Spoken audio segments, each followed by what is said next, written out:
Welcome to Nonsense Season 4, Episode 15, our big story and our second show of the week. I'm Jeff Parker. I'm CJ Little. This time we're looking at plastic purgatory, past, present, and future. Up next. Oh, Ed Begley Jr., we all owe you an apology. You were right all along. Ed Begley Jr. does not think he was right about everything. I don't know. Oh, his whole thing about personal responsibility, you ask him now, he goes, yes, personal responsibility is a drop in the bucket compared to corporate responsibility. He had a bicycle that you would pedal to power his toaster. What's wrong with that? Nothing's wrong with that. It's great. But again, if you asked him today, he would say the extreme Ed Begley was not as effective as Ed Begley could have been. I don't plan on disagreeing with you on anything. I think you and I are perfectly aligned on this entire show. Okay, that's going to go great. Magic pills and silver bullets, the solutions to all our plastic problems. Let's go. Oh, wait, this is the Magic Pills episode? This is going to be interesting.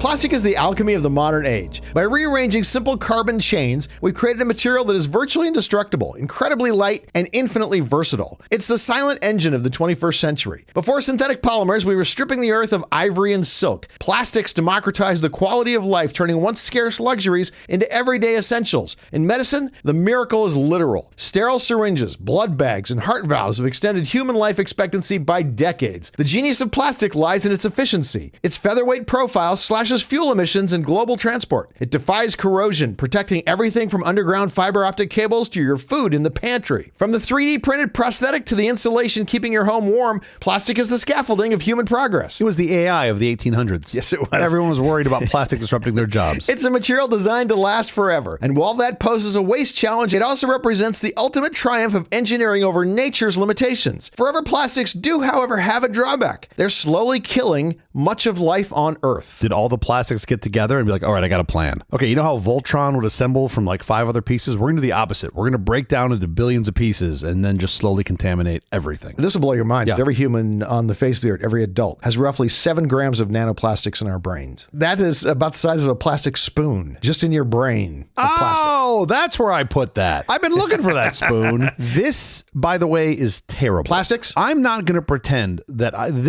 all of this, everything we're about to talk about is terrible. Yeah. I'm not a guy who is running around using a bunch of plastic. But I'll tell you, now after reading this, I just want to make everything in my house out of iron now, or glass. That's what I want to do. That'll solve all your problems. First of all, let's back up 2 seconds here. How did we get plastics? We got them because everybody started playing a new game called billiards. And billiard balls were carved out of ivory. Yeah. And it took 1 elephant to make a set of billiard balls. Terrible. So that's a lot of elephants that we were killing to make billiard balls. Yeah. And then somebody figured out, we can make this out of plant material, cellulose, and create a celluloid plastic, which is actually how we got the film, too. Feature film were shot on celluloid. Yeah. Even TV shows in those days were shot on celluloid. And the small problem with the celluloid is it occasionally does explode. And if it doesn't explode, it does, like you open the film cans now, some of those celluloid films, and you'll just see dust. It does disintegrate fairly quickly. We just sort of glossed over the billiard balls being made out of elephant tusks. Yes. I mean, could you imagine a more elite sport? Oh. Like you're using dead elephants It's horrific. To do basic geometry? Like I didn't want to really camp out on that because it's so heartbreaking that you were killing elephants so you could play billiards. And then, by the way, and this is just me being, me as a physics, math, geometry dork. Yes. You're not using that ivory well. Like you've already killed the elephant to get the tusk, and now you're making balls out of the tusk. You're not going to get a very effective use of the tusk. A lot of that material is going to get thrown away. Of course. You could also make piano keys out of the tusk. Oh, I guess that's a good. We made all kinds of things. And in doing that, we were killing elephants left and right. We made all sorts of things for the elite. Yeah. This is why plastics were, when they were first created, the synthetic plastics made from oil, it was considered an environmentally friendly thing to do because we were not destroying creatures like elephants. Well, yeah. I mean, I guess on some scale then it was. Can I give you a simpler solution? Make all my Tupperware out of tusks. That's what I was thinking. First of all, don't use Tupperware. Get rid of all your Tupperware immediately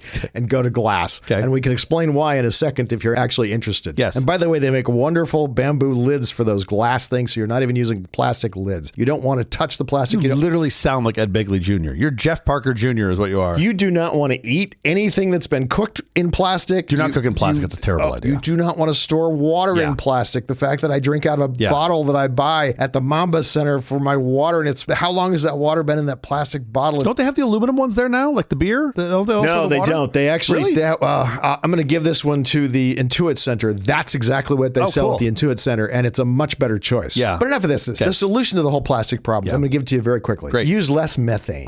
First of all. Natural gas. By the way, methane is cleaner than coal and oil. Yeah. A much better fuel for burning than coal and oil. You got to get off of all of it. I've been alerted by 3 separate NASA probes that I am the largest contributor of methane in the San Fernando Valley. So it's going to be hard. Okay, well, we actually mine for this stuff. That's what all this fracking is about. It's all methane. Plastic is inexpensive. It's extremely useful, which gives a huge demand. There's so many things we can use it for. It's created so many great things in the world. So this is a double-edged sword. Well, this is the problem. The plastics we're not wild about are mostly the single-use plastics. The plastics and things that we're reusing and reusing and reusing, those things make a lot of sense. I think that's the biggest problem. As you were saying earlier, we have this amazing material that can literally last 1,000 years. Yeah. I'm not going to say it's going to last forever. Or longer. But exactly. But let's just say, roundly speaking, it could last 1,000 years. And then we use it in products that we don't use for more than 10 minutes. And that seems like a really bad idea. You have this thing that can last forever. Yes. Let's use it in the things that we want to last forever, or at least for a much longer period of time. Sure. And definitely not use it in the things that we're going to just throw away. And largely use less of it. Yeah. Human digestive, reproductive, respiratory health, dementia, colon cancer, lung cancer, so much of it all tracks back to use of plastic. Wow. There's a landmark 2026 Lancet study that estimated humanity is on track to lose 83 million years of healthy life by 2040 due to the toxic life cycle of plastics. I wonder how they get that number. I'm assuming that is off if you didn't have plastics, you would live this much longer. Just this month, research discovered microplastics in 90% of prostate tumors at concentrations 2.5 times higher than in healthy tissue. We're not just exposed, we're becoming biological hosts for these materials. Well, I don't know that we know that it's causing them. We just know that there's higher concentrations in there. That's true. We don't know causality. I'm just saying it could be a filter. I'm an optimist, Jeff. I'm an optimist. Are you? Yeah. I mean, if you're going to go through prostate cancer, you might as well clear some of the plastics out of your body while you're there. I don't think that's how it works, by the way.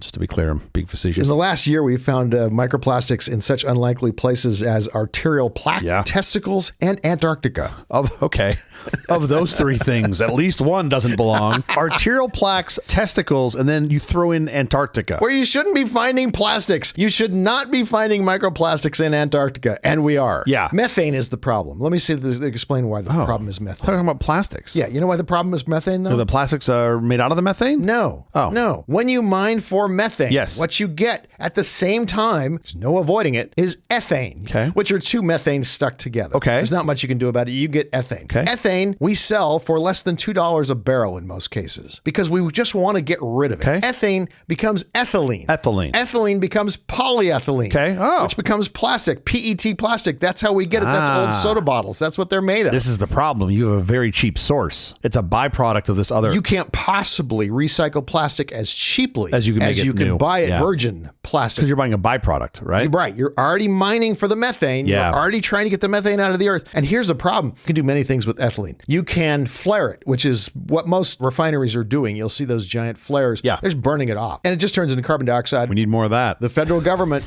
limits how much flaring you can do. They put tight limits on how much flaring you can do. So if you exceed those limits, you've got to find some way to get rid of your ethane. So you make and plastic. The way to do that is to make plastic. So your plastic price for virgin plastic is something like 30 cents a pound, and recycled plastics are 60 to 90 cents a pound. Oh, wow. You've got to clean off paper and all the rest of the stuff and separate the different kinds of plastics. And most plastics, if they're made with multiple types of plastics, can't even be recycled. So this is super interesting. This is one of those few things where it seems like plastics are supply driven as opposed to pulled by demand. 100% correct. In many jurisdictions, you also have subsidized fossil fuel production. So now the byproduct of the thing that's also not being paid for at market because it's being subsidized, now you do something that byproduct. So you sell it and make it into plastic, which means now you just have to push plastic price down. You have to find someone who will take it. You're practically paying them to take it because you need it gone. Because you need it gone. Yeah, because you didn't have another choice. I didn't appreciate the whole, you can't just flare it all off. You cannot. You're never going to shut down your mine. No. Your very profitable mine because you're making too much ethane. Yes. You're never going to do that. In the neighborhood of $180 billion have been plowed into plastic plants. In the U.S. alone, since 2010. Yeah. So that's the past 15 years. We've seen $180 billion sort of plowed into those. Since Benjamin Braddock in The Graduate was told that the future was plastics.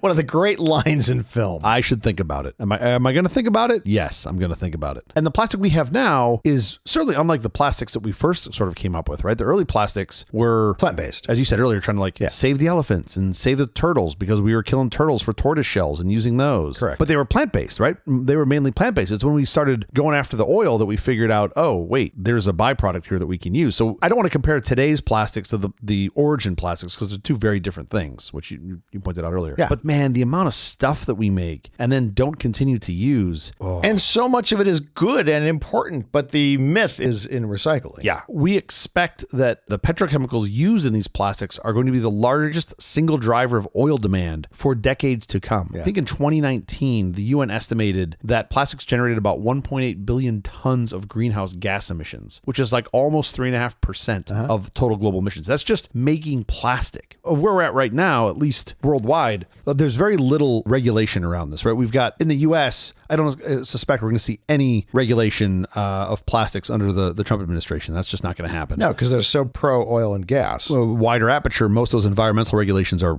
going backwards, right? They're certainly not moving forward. If you're lucky, they're not moving backwards, but most of them are sort of moving backwards. While I don't expect the US to do much on this, California has still been somewhat progressive on these things. Not all have been the best steps in the forward direction, but like we had this, when did we put that plastic bag ban into effect? That was 2016, 2015, 2016, something like that. Sure. Even against much opposition from the plastic producers. Be clear, the plastic bag thing is when you go to a grocery store, you used to get a free plastic bag that they would put your groceries in, or 2 plastic bags. You still do outside of California in many states. Because the intent of that law was we want to get rid of single-use bags. So if you want to shop, you either bring your own bag or you pay 10 cents for a bag. And the bag that you buy cannot be a single-use bag. The effect of that was not what we intended. The effect of that was we ended up selling more plastic bags of heavier weight. And you ended up generating more plastic in those bags, while more durable and a much, much, much better bag than the paper-thin single-use ones. Sure. Many of them were treated as one-time bags. That loophole ended up reversing the intended target of that law. Interesting. We've revised that. And that went into effect, I think it was voted on in 24, went into effect this calendar year, January 1st of 2026 here in California. Now you cannot use those sort of multi-use plastic bags. You can't sell them. You have to sell a paper bag for 10 cents. Oh, that's wonderful. Paper bags are great. Which is interesting, right? So then you go back and you go, well, wait a minute. I thought we were saving the trees. Oh, no. If you've ever toured Georgia Pacific in the Great Northwest, you will see trees are harvested and grown. Yeah. They are a crop like any other. It's remarkable how they manage what they sell. This is where you start to get into the real nastiness of this particular piece, which is the recycling. Before we dive headfirst into recycling, that whole save the trees, right? The environmental, like use these plastics instead of paper bags. It's better for the environment. That was stood up by the plastics companies, by the petrochemical companies. Sure. They're the ones that were behind that sort of marketing initiative. Of course. And it doesn't stop there. Go back even further to the early 70s, right? I think 1971, the quote crying Indian campaign, right? Remember the Keep America Beautiful advertisement? Yeah, sure. Like, who do you think stood that up? And that was an outcome of now having this cheap disposable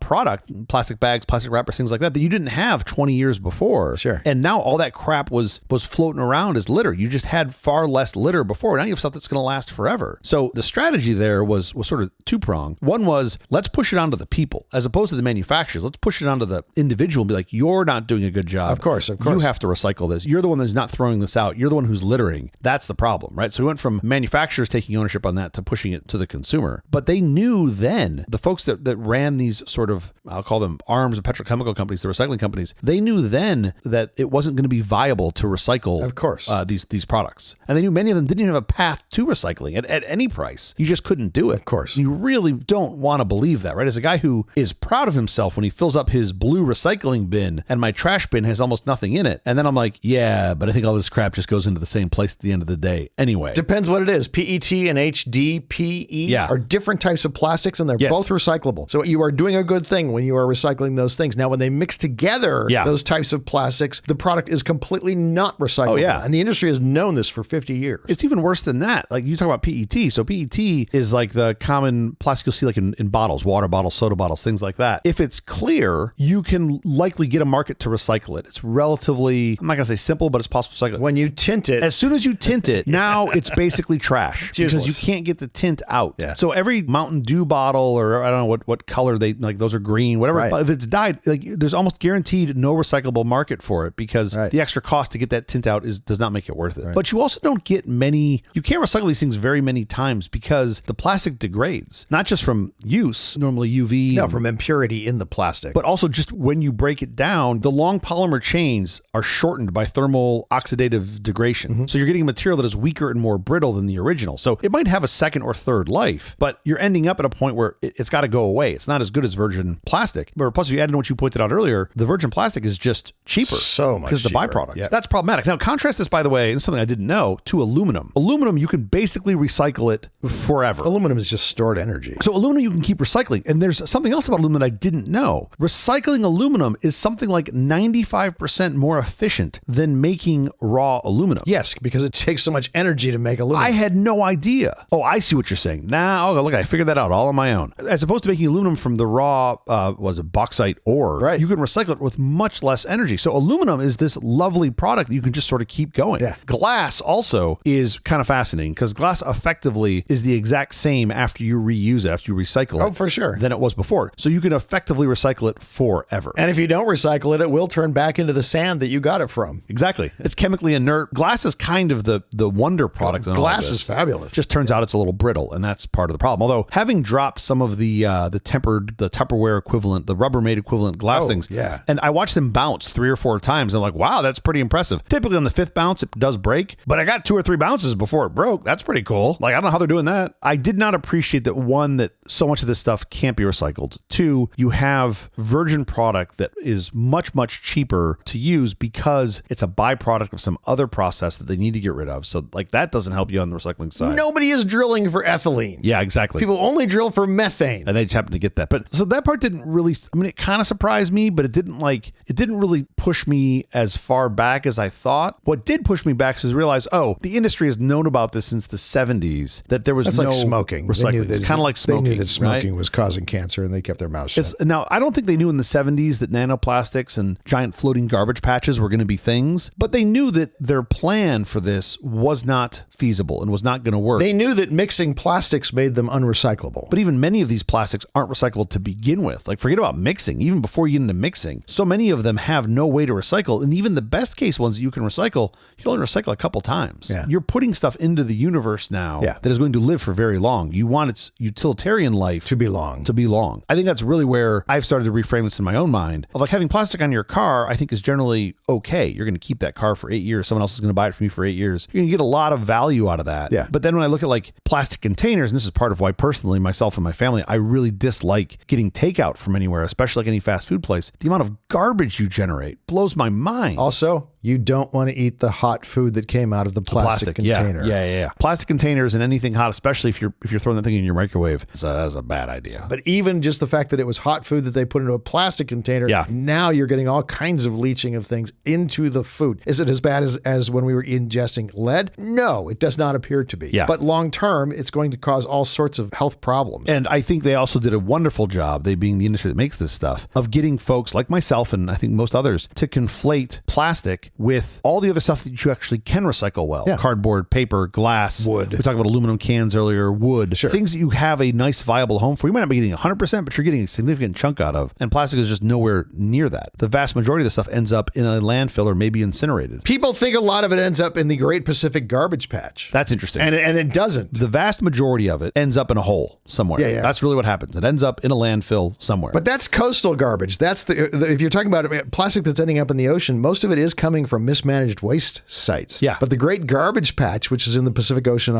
way off of California, 75 to 86% of the plastic in the Great Garbage Patch is from the fishing industry. Oh, wow. It's like their nets and the byproducts of their... Exactly. Wow. All that stuff. Oh, that's gross. So when you order a fish at a restaurant and you think you're being healthy, you're also causing some plastic to end up in the ocean. Sure. Less than a fifth of the ocean plastic even has the possibility to be recycled. Wow, that's crazy. In the 1950s, we believe we made sort of single-digit millions of tons of plastic, round numbers. So by like the late 50s, we think we had somewhere in the order of tens of millions of tons of plastic that was waste, effectively. And this was the throwaway living that was sort of introduced. Sure. That just ramped up to the right, just a sort of line in the sand, the year 2000, so the end of the last century and millennium. We believe we were making around 250 million tons of plastic per year, and that we had somewhere around 3.5 billion tons of plastic waste. Those numbers are just massive. And then you get to today. Yeah. So from 2000 to today, you're up a little over 2x annual production. We believe we're making around 500 million tons,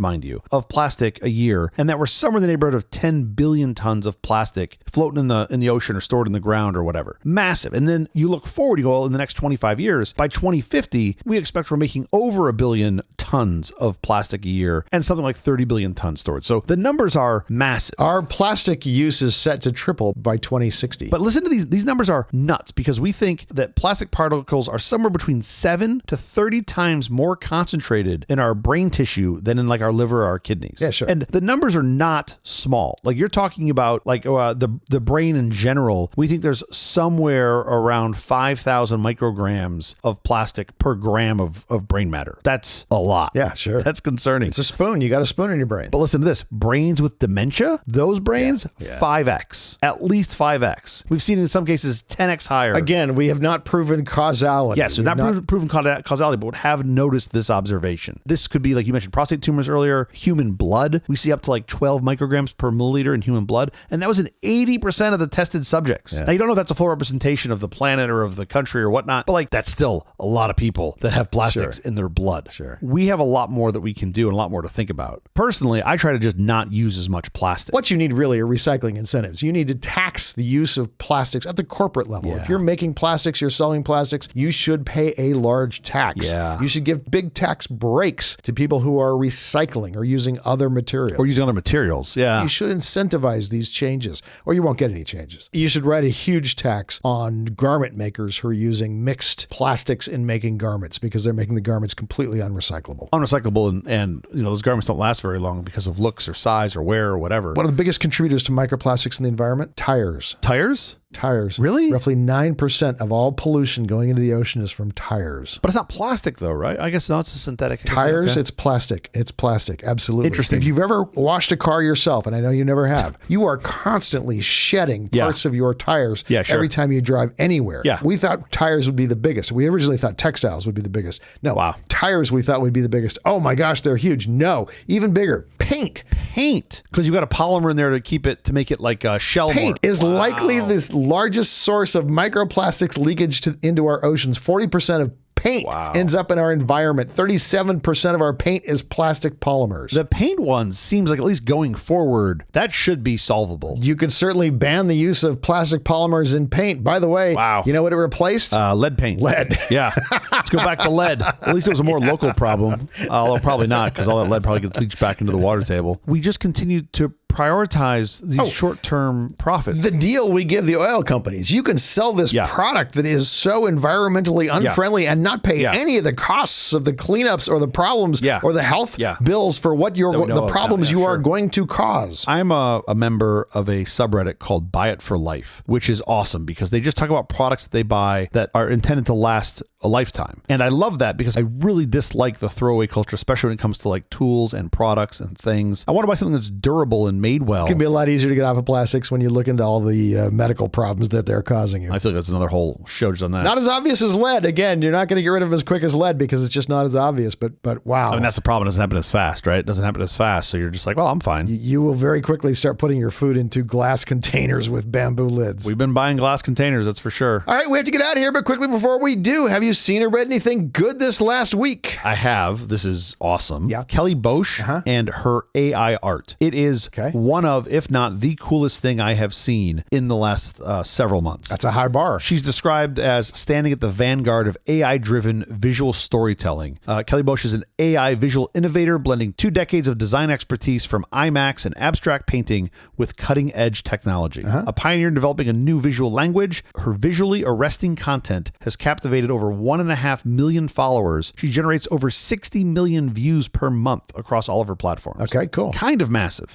And And she sees AI as a powerful collaborator, pushing creative boundaries at the intersection of human artistry and machine learning. Sure. And she gets it. Like, she understands what our potential is, especially with generative AI. Get in front of it. Get in front of it. Don't be afraid of the AI. Get in front of it. Be the person who knows how to use it. Check this content out. Yes. Because this is not Will Smith eating spaghetti. I mean, it's really good. You can go to her site. I'll put a link in the show notes. You can go to her site at kellyboesch.com, or you can find her video and music on pretty much any platform that I think that you might be on. That's cool. It's really good. I mean, the stuff is excellent. If you think about it as art, it to me is squarely in the category of art. That's really cool. It's also fascinating for me to see this and go compare it to the other sort of AI generated stuff that you see right now. I'm like, how can you say a human didn't make this? I know that she was using an AI tool, but to me, all of these things should be protectable because she's done such an amazing job. For sure. And it's not because she's using a different tool set. It's because she's her. Like, she is the artist here. AI is her paintbrush. AI is your paintbrush. Yeah. Which is fascinating. But anyway, it's very cool. I do suggest folks go check it out because it's pretty amazing. I will absolutely check that out. How about you? What have you seen? The Plastic Detox is a provocative documentary that shifts the plastic conversation from environmental waste to human biology. 6 couples struggle with unexplained infertility as they embark on a radical experiment, removing all plastic from their daily lives. The documentary investigates how ubiquitous chemicals like phthalates and bisphenols found in everything from food packaging to tap water act as endocrine disruptors. Beyond fertility, the film explores links to heart disease, stroke, and developmental issues, highlighting the stark gap between corporate claims and scientific reality. By blending intimate personal journeys with hard-hitting investigative journalism, The Plastic Detox serves as an urgent wake-up call, questioning whether a healthy life is even possible within a system designed around disposable convenience. The Plastic Detox, arriving on Netflix March 16th. Don't miss it. All right, so I got to wait 2 weeks to see this, but this is probably a better version of what we talked about here, it sounds like. Worth your time. That is the episode. Thank you for joining us for all this nonsense, a truly terrible podcast from our awful company. Visit us on the web at nonsense.productions. I'm CJ Little. I'm Jeff Parker. If you like this program, please follow, download, subscribe, and like at Apple Podcasts, YouTube Music, Amazon Music, AntennaPod, iHeartRadio, Spotify, My Favorite Overcast, or wherever you may get your podcasts from. Nonsense uses Wikipedia, even though your high school teachers said you couldn't. Unlock the world's knowledge free and ad-free. Wikipedia is your portal to billions of facts, figures, and fascinating insights, all created, curated, and updated by a global community. Wikipedia, the free encyclopedia. We'll be here every Tuesday and Thursday mornings for more nonsense. Please join us.